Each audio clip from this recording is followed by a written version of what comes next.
Oh, you're Richard here. Uh, I'm going to. No.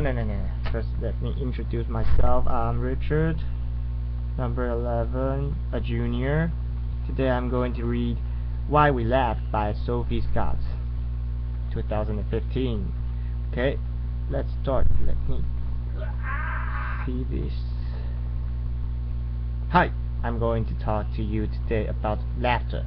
And I just want to start by thinking about the first time I can ever remember noticing laughter. This is when I was a little girl. I wouldn't have been about 6, and I came across my parents doing something unusual, where they were laughing. They were laughing very hard. They were lying on the floor laughing. They were screaming with laughter. I did not know what they were laughing at, but I wanted in. I wanted to be part of that, and I kind of sat around at the edge going, hoo. Now, laughter. Now, incidentally, what they were laughing at was a song which people used to sing, which was based around signs in toilets, on trains telling you what you could and could not do in toilets on trains. And the thing you have to remember about the English is, of course, we do have an immensely sophisticated sense of humor. Laughter. At the time, though, I didn't understand anything of that. I just cared about the laughter, and actually, as neuroscientists, I've come to care about it again. And it is a really weird thing to do. What I'm going to do now is just play game examples of real human beings laughing, and I want you to think about the sound people make and how odd that can be, and in fact how primitive laughter is as a sound. It's much more like an animal call than it is like speech. So here we've got some laughter for you. The first one is pretty joyful, and the audio plays laughing sounds. Now this next guy, I need him to breathe.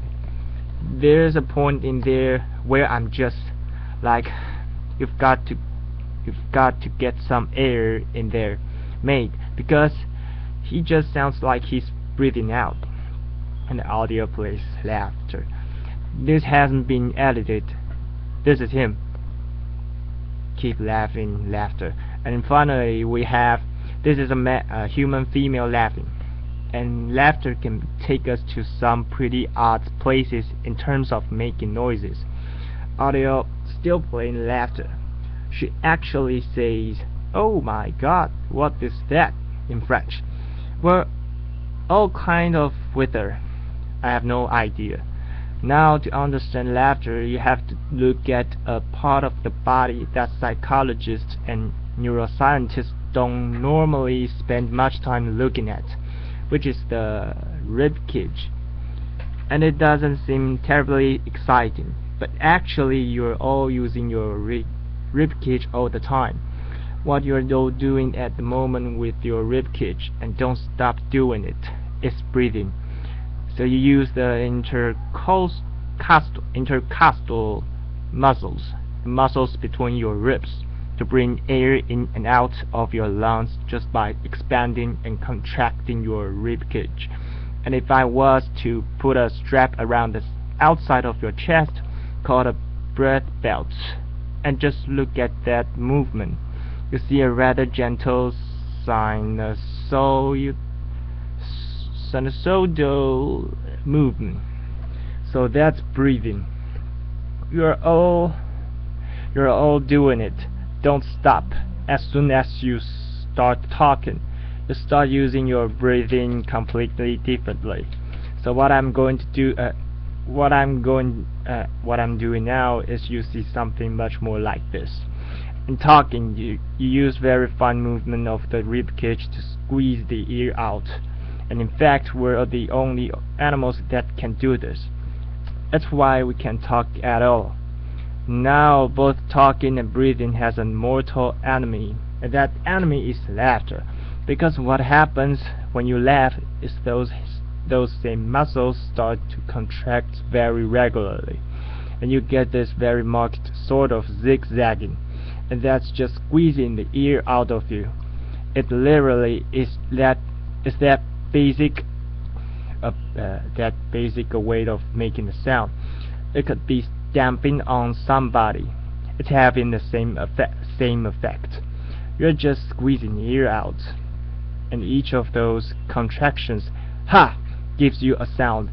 And as the contractions run together, you can get these bumps, and that's when you start getting these wheezing things happening. I'm brilliant at this. Now, in terms of the science of laughter, there isn't very much, but it does turn out that pretty much everything we think we know about laughter is wrong. So it's not at all unusual, for example, to hear people to say humans are the only animals that laugh. Nizu Nietzsche thought that humans are the only animals that laugh. In fact, you find laughter throughout the mammals. It's been well described and well observed in primates. But you also see it in rats, and wherever you find it, humans, primates, rats, you find it associated with things like tickling. That's the same for humans. You find it associated with play. No mammals play, and wherever you find it, it's associated with interactions. So Robert Provin, who has done a lot of work on this, has pointed out that you are 30 times more likely to laugh if you are with somebody else than if you are on your own. And where you find most laughter is in social interactions like conversation. So if you ask human beings, when do you laugh? They'll talk about comedy, and they'll talk about humor, and they'll talk about jokes. If you look at when they laugh, they're laughing with their friends. And when we laugh with people, we're hardly ever actually laughing at jokes. You're laughing to show people that you understand them, that you agree with them, that you're part of the same group as them. You're laughing to show that you like them. You might even love them. You're doing all that at the same time as talking to them. And the laughter is doing a lot of that emotional work for you. Something that Robert Provin has pointed out, as you can see here, and the reasons why we were laughing when we heard those funny laughs at the start, and why I was laughing when I found my parents laughing, is that it's an enormously behaviorally contagious effect. You can catch laughter from somebody else, and you are more likely to catch laughter off somebody else if you know them. So it's still modulated by this social context. You have to put humor to one side and think about the social meaning of laughter, because that's where the origins lies. Okay, now something I got very interested in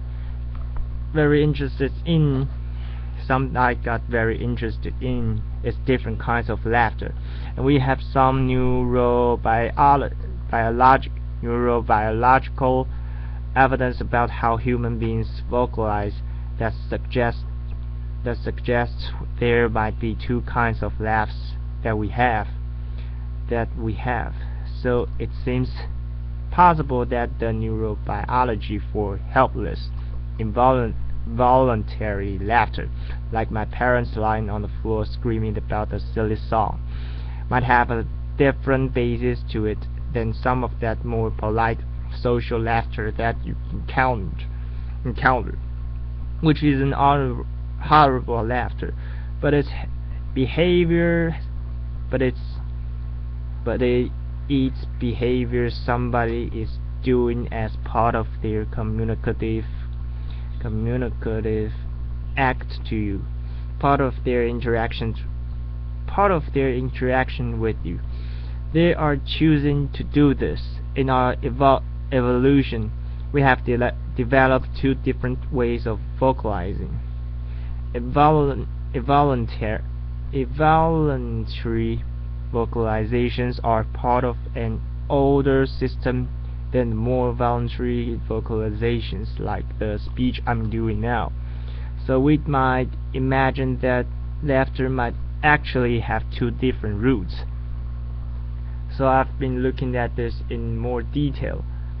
To do this, we've had to make recordings of people laughing, and we've had to do whatever it takes to make people laugh, and we got those same people to produce more post-social laughter. So imagine your friend told a joke and you are laughing because you like your friend, but not really because the joke's all that. So I'm going to play you a couple of those. I want you to tell me if you think this laughter is real laughter, or if you think it's posed. So, is this involuntary laughter or more voluntary laughter? Audio laugh. What does that sound like to you? Audience said post. Sophie Scott said post. How about this one? And the audio play, and there was laughter. I'm the best. After and applause. Not really. No, that was helpless laughter.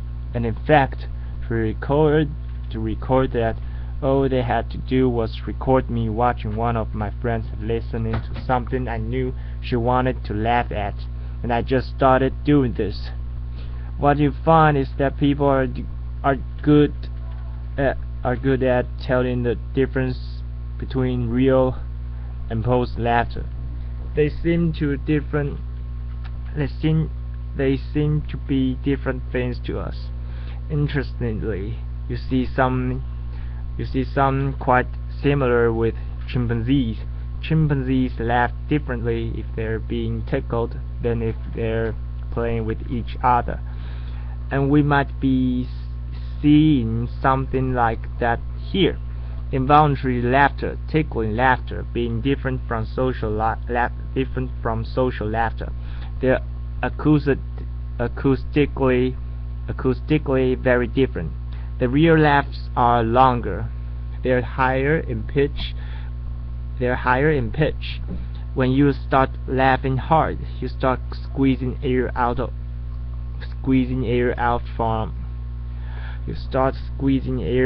from your lungs under much higher pressures than you could ever produce voluntarily.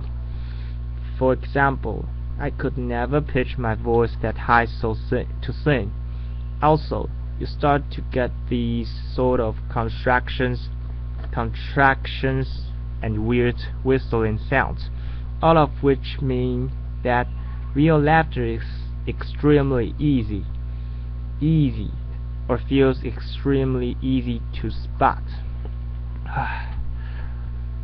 In contrast, posed laughter, we might think it sounds a bit fake. Actually, it's not. It's actually an important social cue. We use it a lot. We are choosing to laugh in a lot of situations, and it seems to be its own thing. So, for example, you find nasality in posed laughter, the kind of ha ha ha ha ha sound that you never get. You could not do if you were laughing involuntarily. So they do seem to be geniusly these two different sorts of things. We took it into the scanner to see how brains respond when you hear laughter. And when you do this is a really boring experiment. experiment. We just played people real and post laughs. We didn't tell them it was a study on laughter. We put other sounds in there to distract them, and all they're doing is lying listening to sounds. We don't tell them to do anything. Nonetheless, when you hear real laughter and when you hear post laughter, the brains are responding completely differently, significantly differently. What you see in the regions in blue, which lies in auditory cortex, are the brain areas that respond more to the real laughs. And what seems to be the case when you hear somebody laughing involuntarily, you hear sounds you would never hear in any other context. It's very unambiguous, and it seems to be associated with greater auditory processing of these novel sounds. In contrast, when you hear somebody laughing in a posed way, what you see are these regions in pink, which are occupying brain areas associated with mentalizing, thinking about what somebody else is thinking.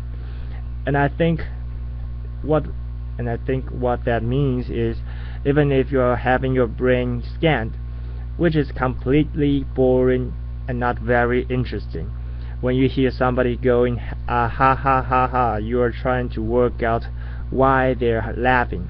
Laughter is always meaningful.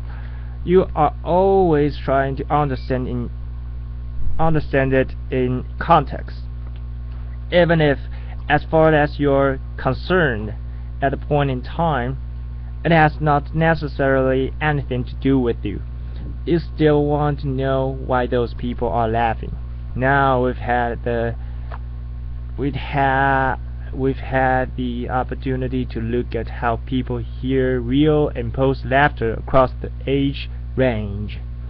So this is an online experiment we ran with the Royal Society, and here we just asked people two questions. First of all, they heard some laughs, and they had to say how real or posed to do these laughs sound. The real laughs are shown in red, and the post laughs are shown in blue. What you see is there is a rapid onset. As you get older, you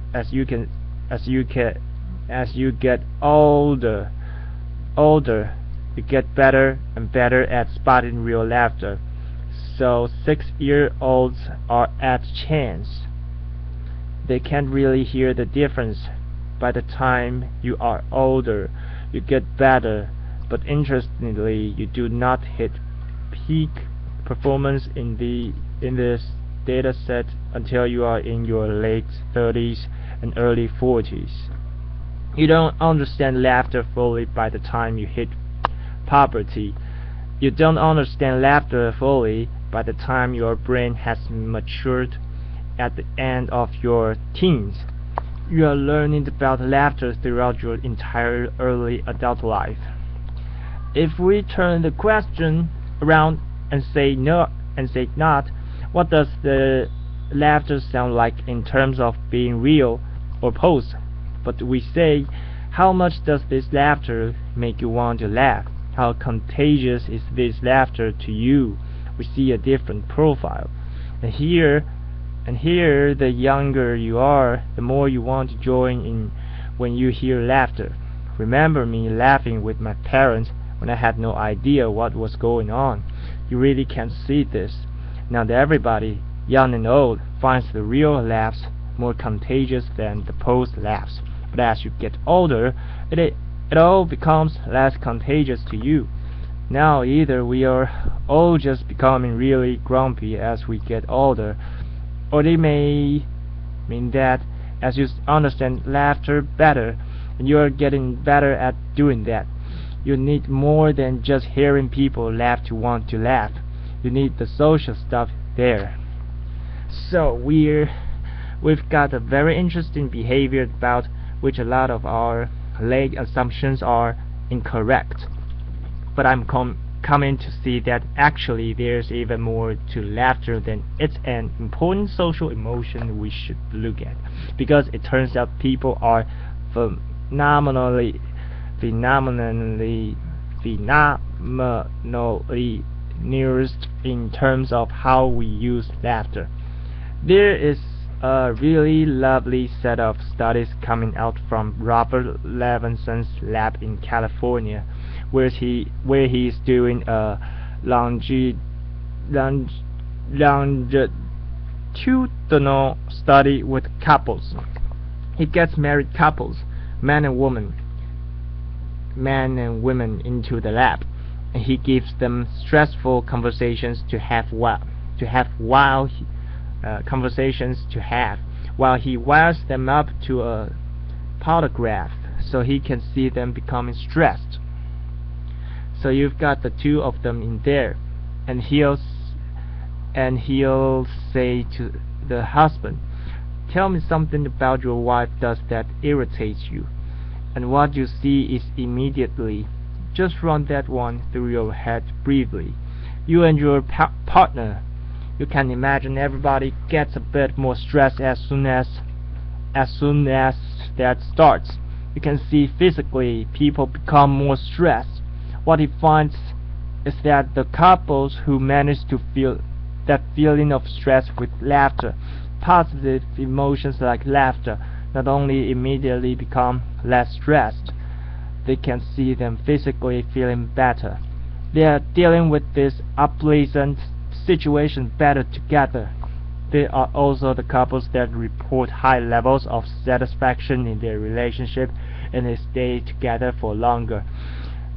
So in fact, when you look at close relationship, laughter is a phenomenally useful index of how people are regulating their emotions together. We're not just emitting it at each other to show that we like each other. We're making ourselves feel better together. Now, I don't think this is going to be limited to romantic relationship. I think this is probably going to be a characteristics of some close emotional relationship, such as you might have with friends, which explains my next clip, which is of a YouTube video of some young men in the former East Germany are making a video to promote their heavy metal band, and it's extremely metal, and the mood is very serious. And I want you to notice what happened in terms of laughter when things go wrong, and how quickly that happens, and how that changes the mood. He's cold. He's about to get wet. He's got swimming trunks on, got a towel, ice. What might possibly happen? Video starts, serious mood, and his friends are already laughing. They are already laughing hard. He's not laughing yet. Laughter. He's starting to go now, and now they're all off. They're on the floor. The thing I really like about that is it's all very serious until he jumps onto the ice. And as soon as he doesn't go through the ice, but also there isn't blood and bones everywhere, his friends start laughing.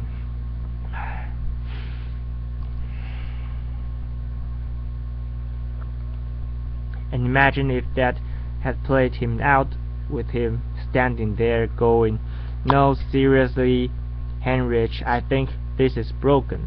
We wouldn't enjoy watching that. That would be stressful." Or if he was running around with a visibly broken leg laughing, and his friends are going, "Harris, I think we need to go to the hospital now." That also wouldn't be funny. The fact that the laughter works, it gets him from a painful, embarrassing difficult situation into a funny situation, into what we're actually enjoying there. And I think that's a really interesting use, and it's actually happening all the time. For example, more example, come on. I can remember something like this happening at my father's funeral. We weren't jumping around on the ice in our underpants. We're not Canadians. We're not Canadian. These events are always difficult. I had a relative who was being a bit difficult. My mom was not in a good place, and I can remember finding myself just before the whole thing started telling this story about something that happened in the 1970s sitcom, and I just thought at the time, I don't know why I'm doing this, and what I realized I was doing was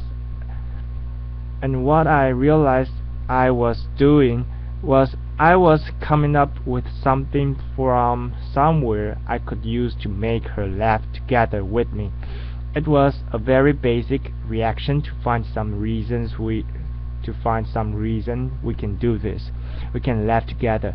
We're going to get through this. We're going to be okay. And in fact, all of us are doing this all the time. We do it so often, you don't even notice it. Everybody underestimates how often they laugh, and you're doing something. When you laugh with people, that's actually letting you access a really ancient evolutionary system that mammals have evolved to make and maintain social bonds, and clearly to regulate emotions to make ourselves feel better. It's not something specific to humans. It's a really ancient behavior which really helps us regulate how we feel and makes us feel better. In other words, when it comes to laughter, you and me, baby, and nothing but mammals. Laughter. Thank you. Applause. Bye, Mark.